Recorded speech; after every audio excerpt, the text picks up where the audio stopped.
Let me start by, first of all, thanking the Civil Society Central Working Committee for this great initiative by inviting the leaders of political parties on a roundtable.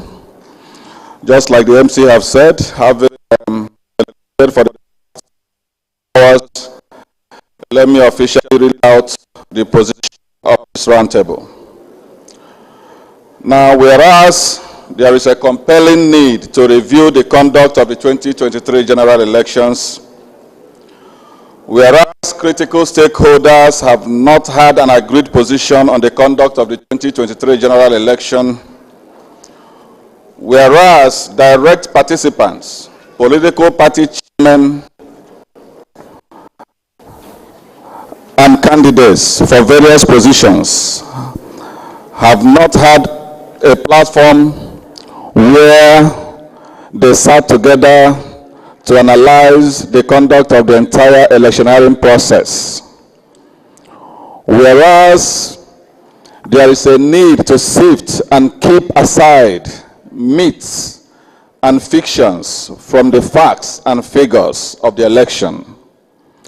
The Civil Society Central Coordinating Council, having identified these needs, has put together a political roundtable to engage in a very robust discussion and interaction to identify the real issues. Therefore, after extensive debates and deliberation and following intensive analysis and ventilation of thoughts and ideas, the political roundtable reviewed as follows. The National Roundtable reviewed the technological innovations introduced by the Commission, including the Bimodal Voters Accreditation System, BVAS, and the INEC Result Viewing Portal, IREV, and commended both innovations as having helped to strengthen the integrity of our elections. The National Roundtable reviewed the pre-election internal discipline mechanism adopted by INEC, which helped reduce internal wrangling within the political parties and the tendency for factionalization of the political parties. I beg to digress a bit on this particular point. The Roundtable have viewed seriously that there is no political party in Nigeria that doesn't have one or two issues in terms of their internal arrangements. However, we are calling on the man at the saddle of the seat of INEC to make sure, just like he have already started prosecuting Rex, who made the mess of the election, for example, in Adamawa State, to also narrow down their eyes on the staff of the Commission that have decided to play a role of politicians instead of civil servants. It's time to shake and reshuffle the system in the Commission so that those staff that are causing confusion in the Commission can be weeded out. Having said that, the National Roundtable reviewed the pre-election process by the political parties and agreed that political parties and political actors were responsible for the vast majority of the tension and concerns about the election, and INEC conducted itself creditably in this area. The National Roundtable reviewed the preparation and pre-election logistic deployment by INEC and agreed that the Commission was punctual in meeting up and completing all its activity checklists on schedule, including logistics deployment of non-sensitive and sensitive materials. The National Roundtable reviewed the role of the BVAS and the IREV in the electoral process and commended the roles the deployment of both innovations is playing in the various tribunals to prove the actual outcome of the elections. The National Roundtable reviewed the modus of collation and announcement of results and decried the wrongful use of armed security personnel to compromise the electoral process at the collation centers and called for introduction of the use of technology in this aspect of the process. The National Roundtable reviewed the post-election application for certified true copies of relevant election documents by both petitioners and respondents at the various election tribunals, and commend INEC for making available the copies of the huge volumes required, including the digital reports of the BVAS and IREV. This, the Roundtable admits, reinforces the credibility of the election and the neutrality of the Commission. The National Roundtable reviewed the reports of continued efforts by politicians to compromise the BVAS machine for the upcoming governorship election in Imo State, my dear state, Bayelsa, and Kogi states. The Roundtable reviewed worrying reports that there are ongoing efforts to compromise the machines which were test run during the general elections and currently being perfected on how to upload fake and false accreditation figures on the machine. This troubling issue is referred for further investigation and confirmation by the Roundtable leadership. The National Roundtable reviewed the publicly quoted expenditures of the Commission for the conduct of the election and adopts its view of financial expert at the Roundtable that the figures tally with the technological and other innovations by the Commission for the conduct of the elections. Issues such as effective security features on all the different result sheets for each election was novel and worthy of commendation, and made it impossible for result sheets of any polling unit to be used in another polling unit. The National Roundtable reviewed the situations where there were attempts to manipulate the collation of results, and at all times agreed that armed security personnel were deployed by politicians to compel the unlawful actions. Roundtable calls for further engagements with security agencies on redefining their roles in electoral processes and stemming the tide of security personnel aiding the rigging of election, and calls on the National Assembly to amend the Electoral Act to include deployment of technology in the collation and announcement processes of our elections. The National Roundtable reviewed the outcome of the 2023 general election and adopted the fact that this was the most politically diverse National Assembly in the history of our country and in the history of our democracy, with no fewer than 6 political parties having representatives in the National Assembly. The Roundtable observed that in the House of Representatives, members from the minority parties are in the majority in the House, showing a truly representative House as voted by the people. The Roundtable agrees that this speaks directly to the integrity and credibility of the election and commended the Commission for performing well in this regard. The National Roundtable therefore frowns at the stereotype attack on the chairman of the Independent National Electoral Commission, Professor Mahmood Yakubu, who happens to be the same person that put everything online to push through the technological innovations and reforms, cleaned up the voter register, is prosecuting and disciplining staff as high as the state resident electoral commissioner, insisted that BVAS must be used for the election. The Roundtable views the attack as an expression of ill will being and done in bad faith to achieve objectives which may not be noble. Roundtable flails the role of some local civil society organization on this unpatriotic and selfish report, which was presented without proper consultation of the Nigerian civil society, and thus presented the community in a very bad light. The National Roundtable criticizes the election observation report of the EU, which falls below standard of any report by any credible agency on election observation mission. The Roundtable wondered how the EU could rely on the report of few observers deployed in a handful of urban centers, be representative of the over 180,000 polling units in the country. The National Roundtable therefore frowns at the call for the removal of the INEC chairman from office and unanimously reject the call as being self-serving, myopic, and a setback to gains made in the electoral processes. The National Roundtable believe that for INEC to be truly independent, the appointment and removal of the leadership of the Commission should not be at the whims and caprices of the executive, and that until approval of the National Assembly is sought and obtained, the chairman of INEC cannot be removed.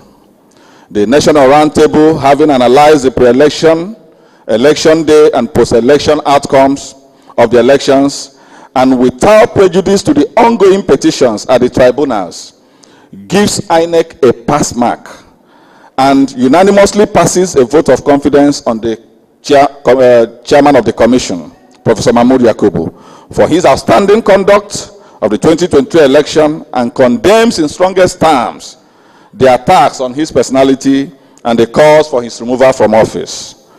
The National Roundtable therefore calls for the support of all stakeholders, particularly the new security chiefs, to the chairman of the Independent National Electoral Commission for the upcoming November governorship election coming up in Imo State, Kogi, and Bayelsa, so that the performance at the general election will be surpassed. While thanking all the participants for their sincere contribution, may I, on behalf of myself, my Great Party Action Alliance, the National Think Tank Committee of a Great Party, my brothers, Chief Dan Wanyan was ably mentioned, Alhaji Nalado, and every other participant that participated throughout this period of deliberation, urge all Nigerian citizens in public office to continue to do their best at all times in the interest of Nigeria. Thank you, and God bless you.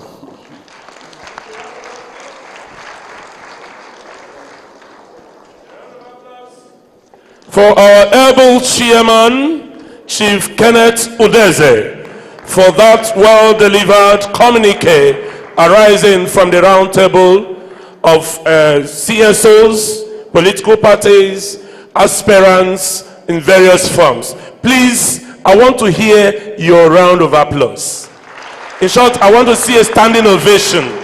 A standing ovation. A standing ovation. It is a well-articulated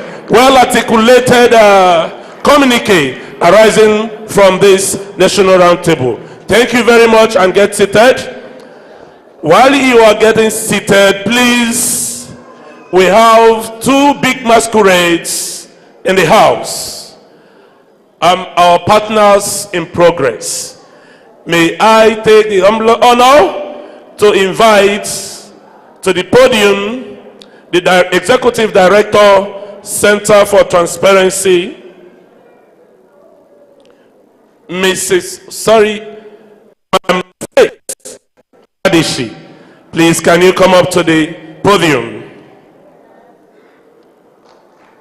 A round of applause as she's coming.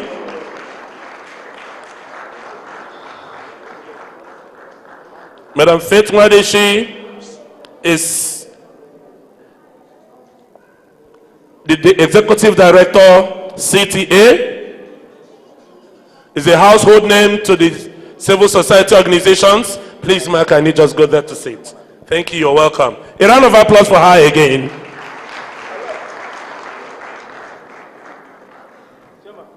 She is a household name to the civil society organizations. You are welcome, Ma, for joining us on this August occasion. Again, in our midst is another heavyweight, in the person of Mr. Emeka Ononamado. Mr. Emeka Ononamado is the immediate past resident electoral commissioner of Enugu State. Please, a round of applause for him while he walks up to the podium. Please, a resounding round of applause. Thank you, thank you, thank you, Mr. Emeka Ononamado. We appreciate your presence. These are heavyweights when it comes to electoral reforms, issues of civil society organizations. Thank you, sir. We appreciate you. Thank you for coming around. Thank you. They will give you a second.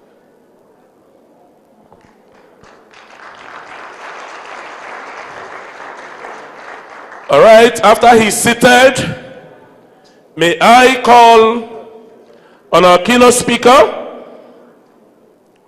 Mr. Ezenwa Nwagwu, the chairman, Partners for Electoral Reforms, to give us a keynote speech. Thank you, Mr. Ezenwa Nwagwu. You have the floor. Thank you, sir. Thank you very much. The leaders of political parties that are here, my very good friend, the chair of AA, Barrister Ken, thank you for those inspiring communique that you presented to us. And the various chairmen and representatives of chairmen of political parties, I want to thank you. Former Resident Electoral Commissioner, Enugu State, Dr. Emeka Ononamadu, welcome. Thank you for being here. And I want to thank the leadership of the CSO Coordinating Council for inviting me to give the keynote. The keynote is actually is actually taken from the piano. Those first keys that you have that inspires the rest of the music is what a keynote. But you know, in Nigeria, when you tell people to give a keynote, they turn it to a lecture. I'm going to just take just a few things from what my brother and friend, the chair of AA, has said. First is that the 2023 election witnessed logistics challenges, undeniable logistic challenges. And there are no pretensions about that. And that happened first and foremost because we're a big country. Our topography can be challenging. That is one side of it. But those things did not just happen on us, they've always been there. So we should have found a solution to those challenges. The next is the subversive activities of certain elements within the Independent National Electoral Commission that are managing the election by first and foremost ensuring that the number of vehicles that were meant to be deployed to make sure that materials are taken from different points, different polling units, different arrays, were not taken there on time. We also have the challenge of the security that has to accompany those materials from one point to the other. In most cases, we find out that the security agent starts their march past in the morning before, escorting those vehicles. So, logistics challenges, we must, as a nation, address those perennial logistics challenges because it affects the punctuality index for every election. And there is no way we can continue a situation in which we announce that elections will start at 8:30 and end about 2:30, and in many cases it extends even to the next day. Those are things that we need to deal with. The second issue is the deification of technology. We have deified technology to the point where we have given the impression that technology will solve all our problems. But even the most advanced technologies in the world are very cynical in deploying technology to the election. But for the 2023 election, we must segment the different ways in which we deployed technology. And that is perhaps the challenge that quite a lot of people have.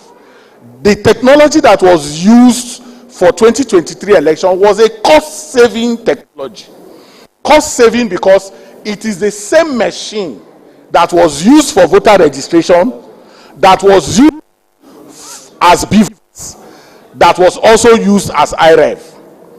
Ordinarily, what then will have happened is that we will have bought data capturing machines the way we did in previous elections, and then, that huge amount of money buying laptops all over the country. That money was saved by the IVED. And that is not coming out in discussions that 2023 election was one in which money was saved for the country through the deployment of technology. The second part of this is that this same technology was used for accreditation and voting. And every report that you have seen, both positive and negative reports, have indicated that the beavers worked 98% in the places where it was deployed. And my simple understanding of grading in scores is that if you have 98%, that is an excellent score.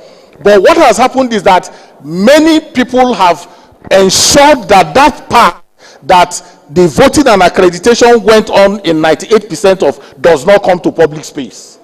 And what have we done? We have stayed on the announcement, the declaration and announcement of results, and the non-upload of results in the IREF, and have criminalized the use of technology. The truth of the matter is that announcement and declaration of results in our election is manual. It is manual because Form EC8A is given to party agents and also given to the security agents. It is only after they have collected these documents that the result is then uploaded into the result the portal. Now, what is the value of this portal? Why are we celebrating the portal? We are celebrating the portal because in previous elections, if you are a researcher in Nigerian election, you cannot find any result in the cloud from 2003 to 2015. You are not likely going to find the result of elections in the cloud in Nigeria. But in 2019, with all the weaknesses that we saw in the transmission of results, today, anyone who is researching Nigeria election can find some results in the cloud. That is a positive. So technology failed in one place, which is the non-timely upload of results, but it does not fundamentally affect the whole process of election result management. And that is key in understanding how technology fared in 2023.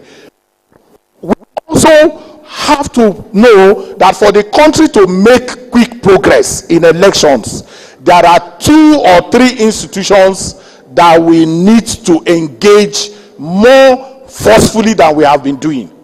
I have said it repeatedly that 90% of the time after election, we descend on the Independent National Electoral Commission. Rightly so at times. But the truth is that without the efficient security provisioning, we are not going to have elections right. Today, we are outsourcing the whole idea of election offenses to something that is not created. We are still talking about Electoral Offenses Commission that is yet to be created. And we have given the security agencies comfort in doing their work to ensure that slap that is given to somebody on election day is not going to be treated as slap that is not already in our constitution. The laws are broken when that happens. The final decision is judiciary. Today, the chairman of this session, Barrister Ken, talked about sanctions for INEC officials who are complicit in the places where they had elections, subverted elections. But the truth is that who has found out that those who have been sanctioned by INEC have been recalled by the industrial court? Many of them have been asked to be replaced by the industrial court. And so the role of the judiciary in making sure that punitive sanctions are not given to people who break the law is something that we need to take up. Having said that, I want to appreciate the council for inviting us. I think that rather than continue to condemn Professor Mahmood, we should celebrate him. First and foremost, he saved money. 2, he also put in a process that has delivered perhaps one of the fairest elections that Nigeria has ever had. Thank you very much. Thank you. That is the voice of Ezenwawago. It can never be otherwise. The chairman partners for electoral reforms, we appreciate you. Please a heavy round of applause for him. Now we've heard from the political parties. We've heard from the CSOs. I want to hear from the man who was actually in the field. The immediate past resident electoral commissioner of INEC will have to speak to us this moment. Please, Mr. Emeka Ononamadu, please be time conscious. We don't have all the time. Please. He is the man that saw, he witnessed, he felt it, all of this. So at this point in time, let him talk to us about what he saw and what he felt and what he did. Thank you very much. I will be constrained, sir, to just give you about 3 minutes to speak to us. I am very sorry about that because we don't have all the time. Thank you.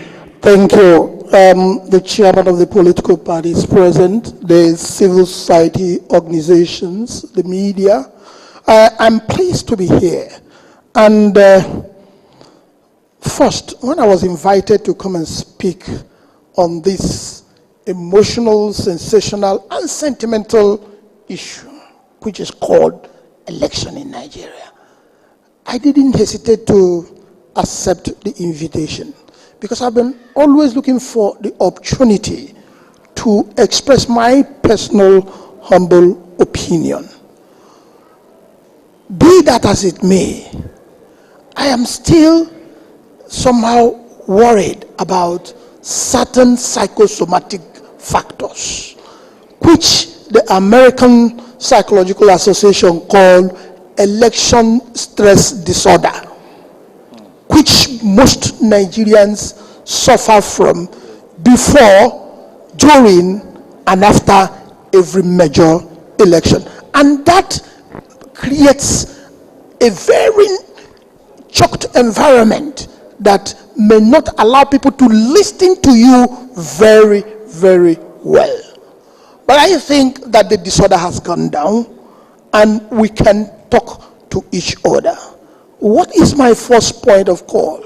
With this fear, with this disorder, which even American Association of Psychological Groups say happens all over the world, you can imagine in Nigeria where you have a combination of election tension, security tensions, ethnic tensions, and religious tensions put together. Somebody was wondering, will INEC conduct that 2023 election?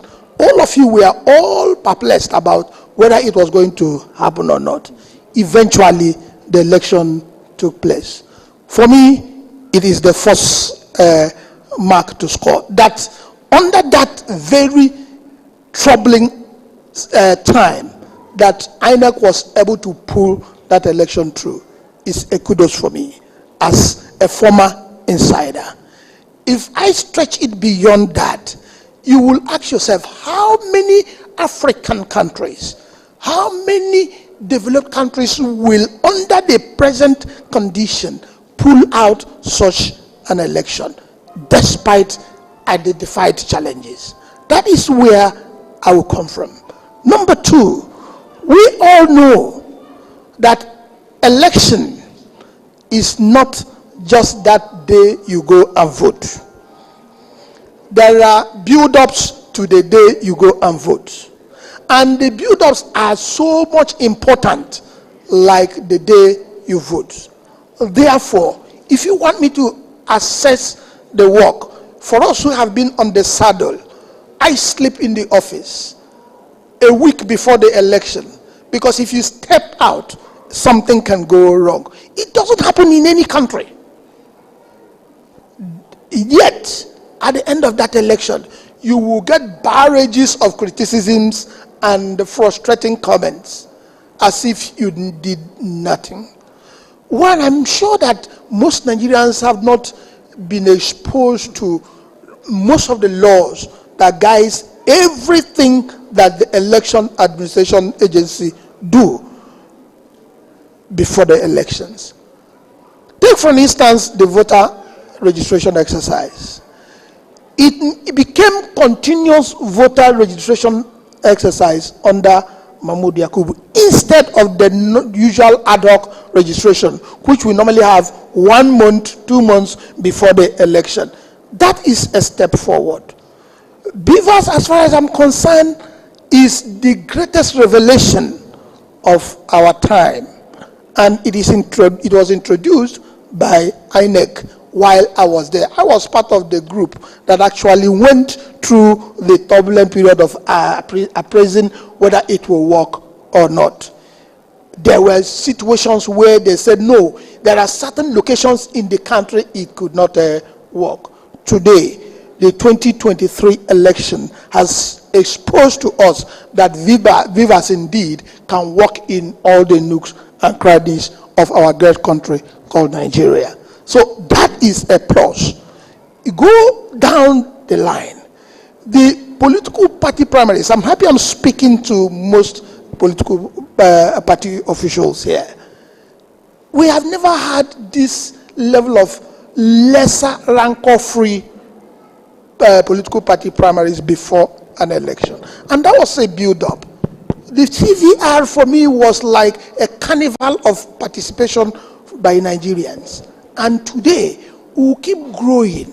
I will advise that in analyzing, in reviewing 2023 general election, we should, as a people, apply that principle of appreciative inquiry. Let us first of all gather the good aspect of it, and then look at the bad aspect of it, and compare and see whether we have made any step. If we have, yes, we will keep building that institution. Let me say here, before I drop that one, INEC is that institution through which citizens transmit power to their elected representatives. The best, I'm sure politicians will not like this speech, the best they want is break it down so that even when I fail, I will have something to rely on to say, oh, you know, they criticize you that you've not been doing well or you've done well.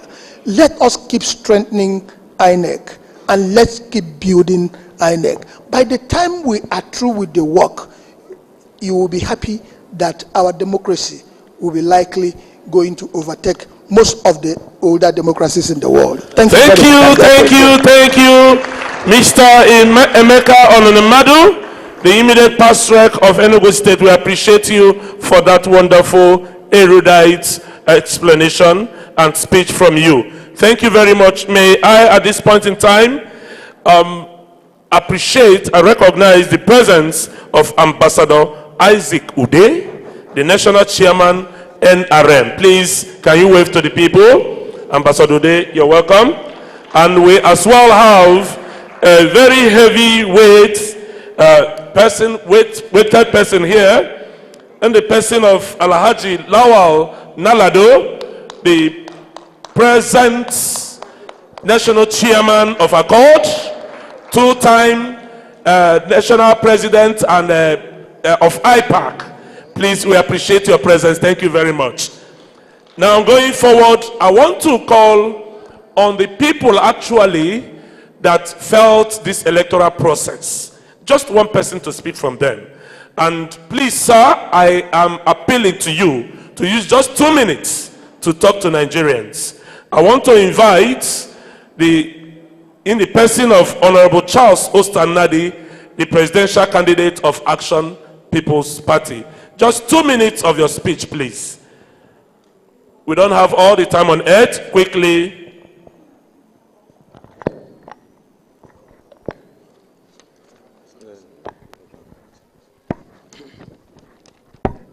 Ladies and gentlemen, may I stand on the existing protocol? My name is Charles Osita Nnadi. I was one of the presidential candidates under the banner of APP, Action People's Party, at the last election. I felt aggrieved after losing the election and ordered my lawyers to go to the tribunal to challenge the outcome of the election. However, after a series of meetings with my lawyers, we discovered that we were moving in the wrong direction. We got a report from CTC of INEC with Beavers and RRF report. It became obvious to us that the election was free and fair than we believed. Yes, there might be issues regarding the conduct of the last election. But however, standard of checking if the elections was free and fair or if there were massive rigging is the standard of substantial compliance and substantial non-compliance with the provision of the law and the Constitution. However, we reviewed the document, separating facts from emotions. We instructed our lawyers to withdraw the petition. It is obvious that only 3 political parties are still in court challenging the election, out of 5, which I was one of them. If only 3 are still in court, meaning that it is only 17%, and 83% are still in support, those who didn't go to court or who withdrew their matter, meaning that INEC did a good election or conducted good election. On that note, we endorse, I and my party, Action People's Party, APP, we endorse INEC. Thank you, and thank you. Thank you, Honorable Charles Ostanade, presidential candidate, Action People's Party. Maybe so many things might be going into your mind between my humble self and the presidential candidate. However, just keep that to the cooler. I want to, at this point in time, call on Alhaji Lawal Nalado, the national chairman of Accord. Please, sir, most humbly, I will cut you off if you speak more than 3 minutes. Don't be angry with me.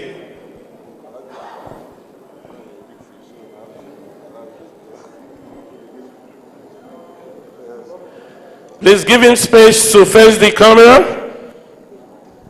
Thank you. Thank you, the chairman or the convener of this meeting, other distinguished guests here, ladies and gentlemen. I have already been introduced as the national chairman of Accord, and I was 2-time national chairman of Interparty Advisory Council, the umbrella body of the all registered political parties. And at the time I was the chairman of IPAC, we had 92 political parties. And thank God we were able to manage the situation, and we managed the affairs of political parties successful without having any rancor either with the government, the election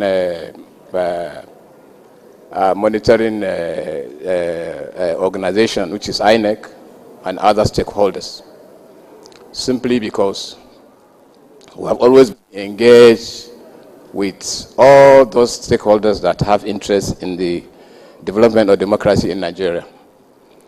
And the issue of the moment now is the credibility of 2023 general election. I am of the view, though I'm not here to praise anybody, but I'm of the view that the elections we had 2023 is one of the most credible elections ever held in Nigeria. And I'm not surprised, because like I said in my introduction, being 2 times national chairman of Interparty Advisory Council, between political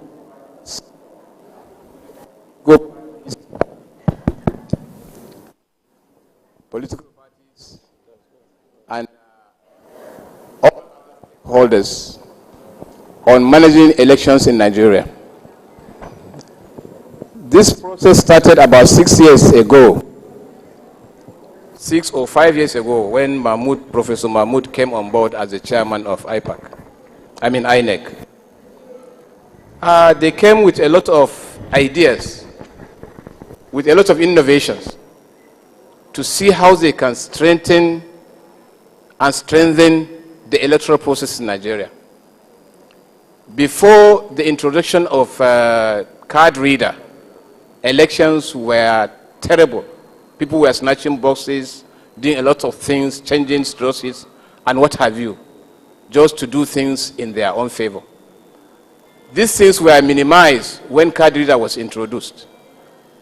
Card reader was not introduced by Professor Mahmoud Yakubu, but when he came, he decided to improve on the Card River. That is why they came up with what we have today as beavers. And beavers performed far, far better and credible than the card reader. The issue of snatching boxes stopped. Issue of changing result sheet all stopped. And the reason why I am more convinced this time around that this year's election is the most credible election is because of two things. One, if you look at the participation of political parties in our assemblies, in National Assembly, out of 18 political parties, we have 8 being represented in the House of Senate and the House of Representatives. And we have 9 political parties in these various state assemblies. We have never had it this way. Even when we had 92 political parties, there was never a time we had more than 3-4 political parties in any of the assemblies. I'm sorry, please, I have to give this record to allow things to go straight. Sorry, please, sir, we do not have a lot of time for you, sir. Just conclude so that we round off, sir, please. So I want to conclude by saying that the elections of 2023 is rated by political parties. We had a meeting today at our IPAC level, and we have agreed, about 75% of us, or 80, agreed that the election result, the election conducted 2023 is the most credible election.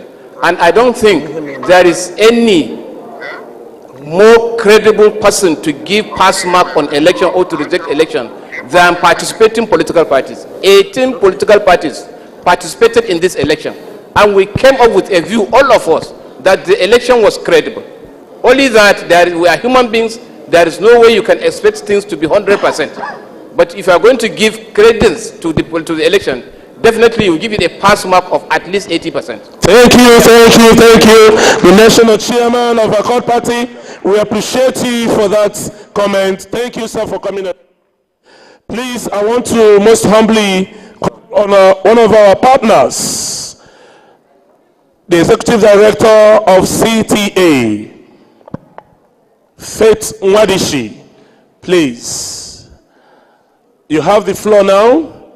Let us have your view on the past 2023 general elections. Thank you very much. We appreciate you. Please, a round of applause for her. Mr. Chairman. Good afternoon, Mr. Chairman. Please permit me to stand or sit on the already established protocol for this meeting. I want to appreciate those that have put this meeting together and the need for us to have this conversation. It should be a continuous conversation. It shouldn't be a one-off conversation. What I'm particularly happy about this conversation is that we're having the opportunity to sit with the political class to review the 2023 election. Usually, we'll be on our own, civil society on one side, political class on the other side, reviewing the election. But this is an opportunity that has come, and I hope that we'll continue to have these conversations so that we can understand from your own point of view, your perspective, why things went the way they are. Without making a very long speech, I would want to say that earlier this morning, we were in a meeting with INEC. INEC called a stakeholders meeting with civil society to assess the 2023 election. And to say that the 2023 election is one of the elections where we have had 1 or 2 positives and 1 or 2 negatives, as with all other elections. Preparatory to that election, a lot of us had put in a lot to that election to ensure that we had the kind of results. We depended a lot on technology, and we lost sight of the fact that technology is not 100% sailed through.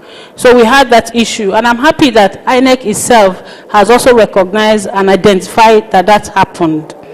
Not only that INEC recognized that that happened, INEC also recognized the fact that its own staff contributed to undermining the process. And we commend them for being proactive enough to begin to prosecute those staff. As we all know, the suspended resident electoral commissioner of Adamawa State is under prosecution right now, run by INEC.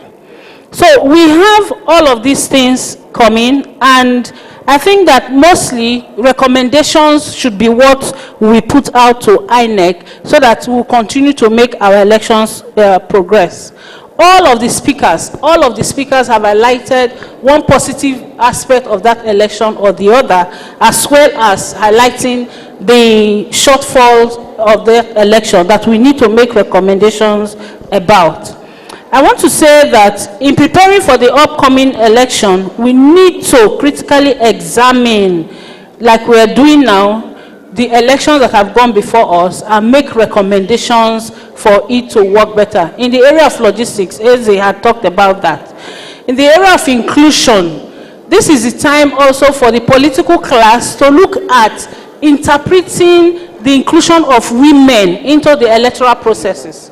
We have found that this election is one election where we did not have enough women representing us at the National Assembly and state assemblies. So we use this opportunity to say, political class, look at your internal politics, internal democracies, and ensure the inclusion of women in our elections so that at the end of the day, they are able to get that. And then finally, I want to call on the 10th Assembly to take as priority the passage of the Electoral Offences Commission Bill. That INEC as constituted now should not be saddled with the responsibility of prosecuting electoral offenders when we have had recommendations over recommendations that there should be an independent body that is taking care of electoral offenders. So finally, I want to say that the 2023 election came up with very wonderful wins that we must build on going into the election for Kogi, Bayelsa, and Imo State, that we must strengthen and then work on improving the other areas that we have lapses. Once again, I want to thank you for the opportunity to do this. Thank you. Thank you. Continue to have this conversation. Please, a resounding applause to our own Executive Director, CTA, CTA's Center for Transparency and Advocacy. Please, a round of applause for her. Thank you at this point in time. Ladies and gentlemen, 1 million Nigerians, I would want us to rise to the national anthem in conclusion of this communique.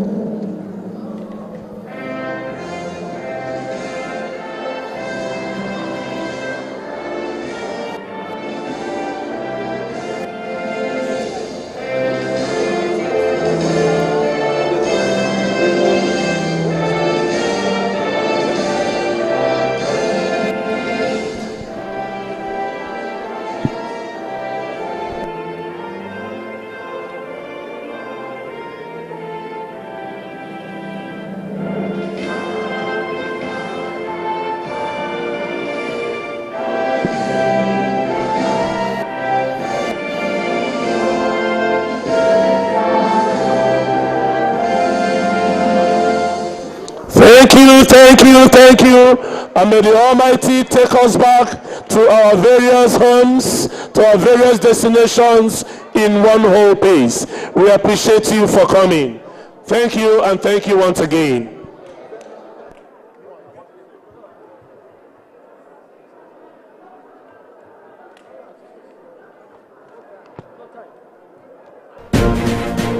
Welcome back from the live telecast. We'll now continue with our regular programs. Stay tuned.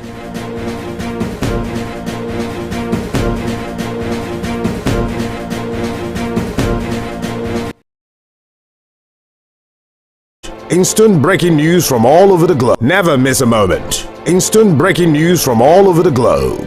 Live streaming of your favorite programs delivered directly to you. Watch anytime from anywhere on your mobile or smart devices. Download the TVC News app today. Available on Google Play and Apple Store.